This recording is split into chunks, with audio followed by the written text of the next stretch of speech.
është një argument tjetër që prek në mënyrë akoma më të gjerë kur flasim mbi meshkujt, sepse prek si moshën e re, mosha 20-30 vjeçare, po ashtu dhe moshën më të madhe. Me probleme të ndryshme, sepse normalisht në moshën 20-30 vjeçare, 40 vjeçare kemi probleme të deficitit erektil mbi bazë psikologjike në shumicën e rasteve, domethënë probleme kur flasim për performancën seksuale, shpeshherë psikologjikisht një mashkull bllokohet sepse duhet të japi më shumë se sa ç'mund të japi ose ka atë ndjesinë që ndoshta nuk do japi atë kënaqësinë që do të japi dhe e bllokon dhe nuk arrin dot që të kalojë as në ereksion. Ndërsa kur flasim për moshë më të madhe, moshën 50 vjeçare e sipër, përgjithsisht janë probleme të sferës seksuale ose probleme të deficitit erektil që kanë më shumë bazë organike. Çfarë është baza organike? Përgjithsisht janë meshkuj që kanë hipertension, janë meshkuj që kanë diabet, janë meshkuj që kanë probleme të kardiovaskular në përgjithësi ose probleme të obezitetit, janë probleme që çojnë pastaj dhe dopërtohen dhe në shqetësime të sferës seksuale. Atëherë, kur flasim për infertilitetin, arsyet më të shpeshta të infertilitetit tek meshkujt janë stili jetesës në shumicën e rasteve. Pastaj normalisht kemi edhe sëmundje organike që çojnë në përkeqësim të spermës. Kur flasim për stilin e jetesës, flasim për meshkuj që janë obez, për meshkuj që kanë vese të ndryshme, siç mund të jetë alkooli, siç mund të jenë drogra të ndryshme, që mund të çojnë në përkeqësim të spermës dhe si kundrejt dhe të fertilitetit. Prandaj, këshilla kryesore kur flasim për fertilitetin tek meshkujt e ri, se normalisht janë ata që kërkojnë të bëhen prind, është modifikimi i stilit të jetesës. Domethënë që të bëhet sport, që të evitojmë sa më shumë të bëjmë gjithë ato teknika të mundshme për të evituar sa më shumë dhe stresin, sepse stresi kronik është arsye tjetër që shkon dhe përkeqëson fertilitetin, dhe gjitha veset, domethënë modifikimi i veseve që duhet eliminuar duhani, duhet eliminuar drograt nëse konsumohen, duhet eliminuar alkooli, sepse janë gjithë faktorë që shkojnë dhe përkeqësojnë fertilitetin. Pastaj, arsyet të tjera që mund të çojnë në infertilitet janë probleme si për shembull varikoceli, që është një ndër shkaqet kryesore në moshë të re për të cilat operohet, është një zgjerim i enëve që shkon dhe ushqejnë testikulin, që bën përkeqësimin e cilësisë së spermës. Zakonisht këtë shqetësim shkojmë dhe modifikojmë kur kemi bërë një analizë të spermës dhe kemi parë që kemi një përkeqësim të spermatozoidëve. Në këtë rast shkohet dhe bëhet operim varikoceli. Është i vetmi rast për cilit ne operojmë varikocelin. Dhe kemi vënë re, kemi parë, edhe pse në libra nuk ka një, le të themi, një koncept fiks që varikoceli i operuar çon në përmirësim të fertilitetit, ama në eksperiencën e çdo urologu është vënë re që në moment që ne bëjmë operim varikocelin, kemi një përmirësim të spermiogramës. Spermiograma është analiza që bëhet për të parë cilësinë e spermatozoidëve. Pse një grua duhet i drejtohet urologut, pse një grua duhet të bëjë një vizitë urologjike? Zakonisht femrat vinë tek ne në shumicën e rasteve, le të themi që është gjëja më e përgjithshme që prek shumë femra, janë qistitet rikorrente ose më saktë infeksionet e fshikës së urinës, që nuk janë ato që ndodhin një herë në jetë, sepse ato që ndodhin një herë në jetë përgjithsisht trajtohen nga çfarëdo lloj mjeku me një kurë antibiotike, por janë ato që ripërsëriten.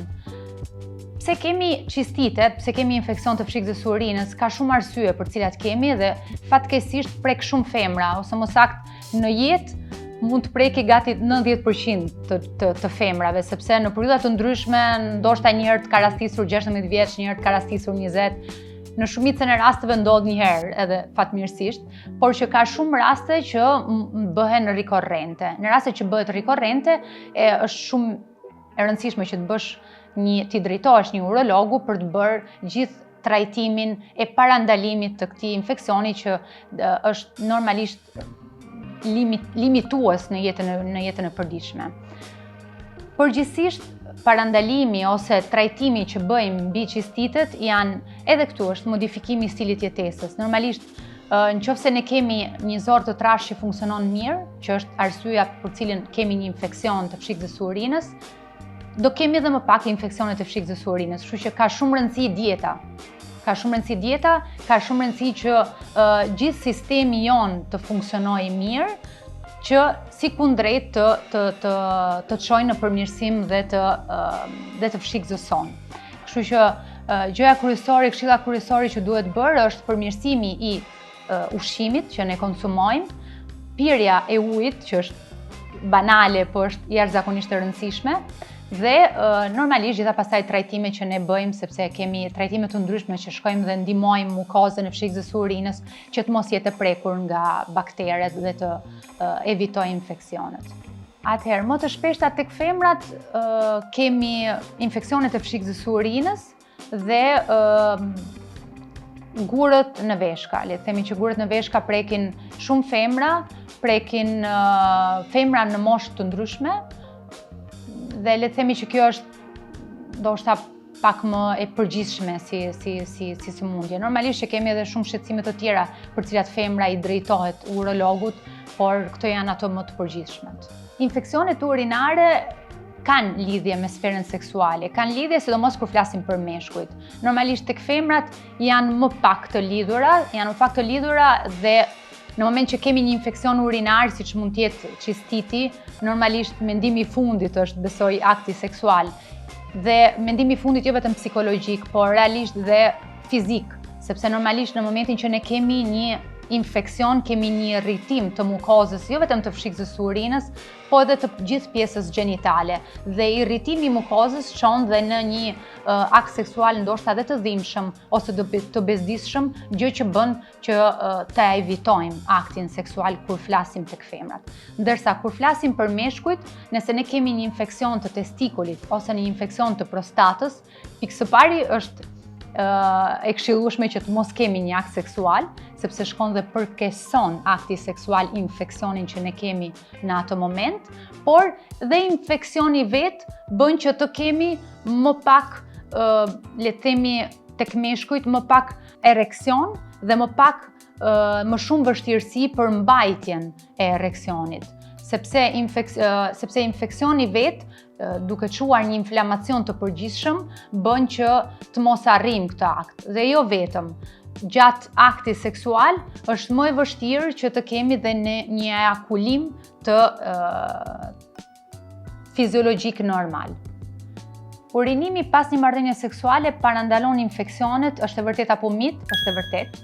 Normalisht është e këshillueshme që pas një akti seksual të urinojmë. Në disa botime, le të themi në disa kërkime, thuhet që urinimi duhet bëhet brenda 15 minutash, sepse shkon dhe shpërlan, largon ato bakteret që mund të krijohen që mund të transmetohen gjatë një akti seksual, kështu që e vërtet. Disfunksioni erektil ndodh vetëm në moshë të madhe, është e vërtet apo mit? Është mit, sepse disfunksioni erektil ndodh jo vetëm në moshë të madhe, por ndodh edhe në moshë të re. Arsyet janë të ndryshme në faza të ndryshme të jetës. Normalisht në një moshë të re kemi ankth të performancës seksuale, domethënë ti ke frikë që do shkosh keq dhe shkon keq. Dhe në një moshë më të madhe kemi pastaj probleme organike të ndryshme që çojnë në probleme të deficitit erektil. Sa e shëndetshme është marrëdhënia seksuale për prostatën tek meshkujt? Është shumë e rëndësishme një marrëdhënie ose një jetë seksuale aktive për të pasur një prostatë të shëndetshme. Normalisht nuk ka një numër fiks për cilin duhet të kryejmë një akt seksual në brenda një jave, por që edhe aty ka shumë kërkime që thonë, domethënë 2 herë në javë, 3 herë në javë, 1 herë në muaj. Kemi bërë publikime për çfarëdo lloj argumenti të mundshëm dhe në disa publikime thuhet që duhet të jetë diku të 2-3 herë në javë realisht, që të kesh një jetë të shëndetshme, jo vetëm të prostatës, po një jetë të shëndetshme në totalitet. Domethënë një mashkull ka nevojë që të jetë aktiv në totalitet, që ndikon dhe në jetën e përditshme dhe në stilin e jetesës së tij, domethënë. Një ndër pyetjet që më vijnë shpesh sidomos nga femrat është: kam djegje gjatë urinimit dhe gjithë analizat janë në rregull, çfarë duhet të bëj, çfarë kam? Pikë së pari duhet kuptuar se kush janë analizat që kemi bërë për të thënë gjithë analizat janë në rregull. Nëse kemi djegje gjatë urinimit, në shumicën e rasteve kemi të bëjmë me një infeksion të fshikës së urinës. Dhe në një infeksion të fshikës së urinës është e rëndësishme që të bëhet një analizë urine me kulturë, një kulturë analizës së urinës, ose më saktë quajtur urinokulturë. Nëse kemi një pozitivitet të kësaj analize, atëherë kemi një infeksion urinar bakterial. Ama nëse kjo analizë është negative, nuk e eviton faktin që ne mund të kemi gjithsesi një infeksion të fshikës së urinës, a bakteriale, do më thonë jo bakteriale. Dhe në të dyja rastet janë të rëndësishme trajtimet. Normalisht në momentin që ne kemi një infeksion bakterial, marrim një terapi antibiotike. Nëse kemi një infeksion jo bakterial, shkojmë dhe marrim një terapi antiinflamatore. Pyetje tjetër që më vjen, sa herë në ditë duhet të urinoj? Është e vështirë të themi një numër se sa herë në ditë duhet të urinosh. Është më shumë e rëndësishme të kthehemi mbrapsht dhe të themi se sa shumë duhet të pim.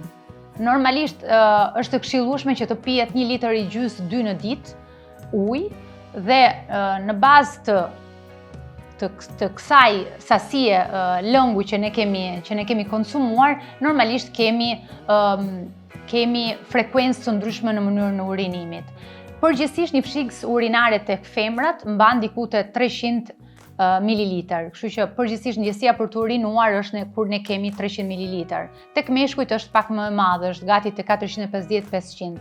Kështu që varet nga kapaciteti i fshikës së urinës, varet nga konsumimi i lëngjeve që ne kemi bërë gjatë ditës për të thënë se sa shumë kemi urinuar ose nëse është normal urinimi jonë. Për të kuptuar nëse kemi një funksion të mirë të veshkave që transmetohet në urinim, bëhet një analizë e gjakut dhe është ajo që na e thot se si funksionojnë veshkat tona. Pyetje tjetër është, partneri im ka një rënje të dëshirës seksuale dhe të ereksionit. Ka lidhje me shëndetin apo është problem psikologjik? Për të kuptuar se kush mund të jetë problemi, normalisht duhet t'i drejtohet një mjeku urolog, duhet të bëj një sër analizash për të përjashtuar të gjitha problemet organike.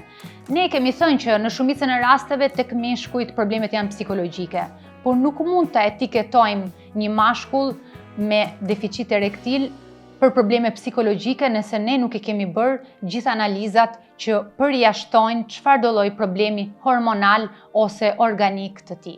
Shpeshherë vërej që njerëzit hezitojnë t'i drejtojnë një mjeku dhe hezitojnë sidomos t'i drejtojnë një mjeku urolog. Pse është e rëndësishme t'i drejtohesh një mjeku?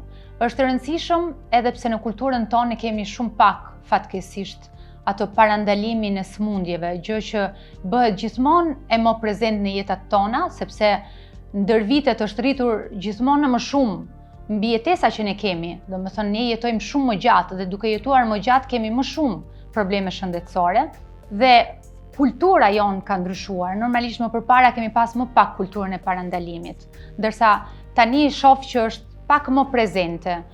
Në Europë është shumë më shumë normalisht. Në Shqipëri ka filluar të jetë. Ka filluar të jetë ama e vëret në moshën e re, ndërsa në moshën më të madhe akoma hezitohet si gjë. Unë i këshilloj që gjithëve që t'i drejtojnë mjekut dhe kur flasim për urologun, meshkujt si për moshës 50 vjeçare, sepse është e rëndësishëm që të bëhet trajtimi i parandalimit, sidomos të problemeve të prostatës, që mund të çojë për shqetësime benigne në shqetësime shumë të mëdha, po ashtu edhe shqetësime të tjera siç janë ato të tumorit të prostatës, të kancerit prostatës, që është shumë e përhapur si smundje dhe është e rëndësishme që të diagnostikohet në kohë. Nëse diagnostikohen në kohë, janë gjitha smundje të kurueshme. Nëse diagnostikohen me vonesë, bëhet pak më problematike. Kështu që, sidomos mbi këtë pjesë, është shumë e rëndësishme t'i drejtohesh urologut. Gjë që vëre, në gjithë këtë periudhën që kam filluar të vizitoj dhe në Shqipëri dhe të punoj në Shqipëri dhe jam shumë e kënaqur për këtë gjë, është që fatkeqësisht kam shumë pak pacient në një moshë të madhe që vinë dhe më drejtohen mua për të bërë një vizitë. Kur flas për pacient në moshë të madhe, flas për moshën 50-60 vjeçare. Ndërsa shumica e pacientëve që vinë në vizitë janë mosha 20-30, maksimumi 40 vjeç.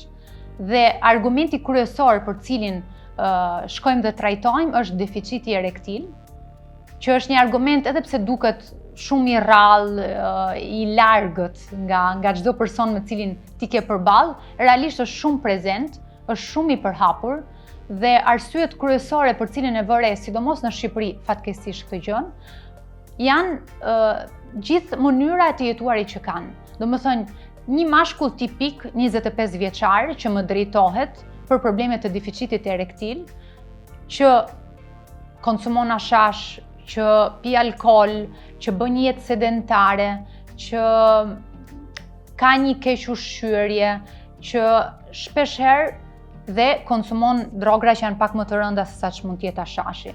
Dhe janë të gjithë faktorë që shkojnë dhe ndikojnë në sferën seksuale.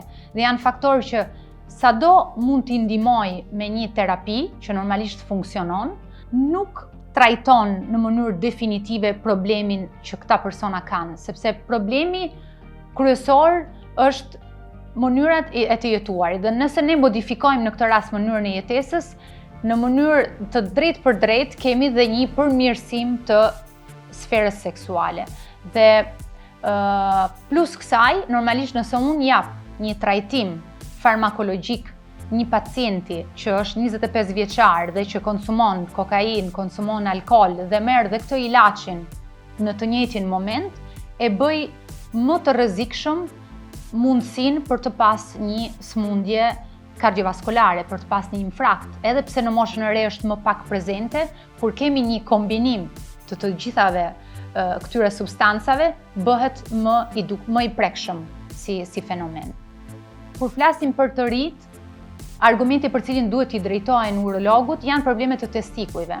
Problemet të testikujve që mund t'jetë varikoceli, që çon në problem të fertilitetit, kështu që është e rëndësishme të paktën një herë të bësh një vizitë urologjike, po ashtu dhe vetë palpimi dhe vizita urologjike kur flasim për kancer të testikujve, që edhe ajo, edhe pse është më pak frekuente se sa problemet e prostatës, janë prezente, janë sëmundje që duhen prekur në kohë dhe është e rëndësishme që të bësh një vizitë për të kuptuar nëse je drejt atij problemi apo jo.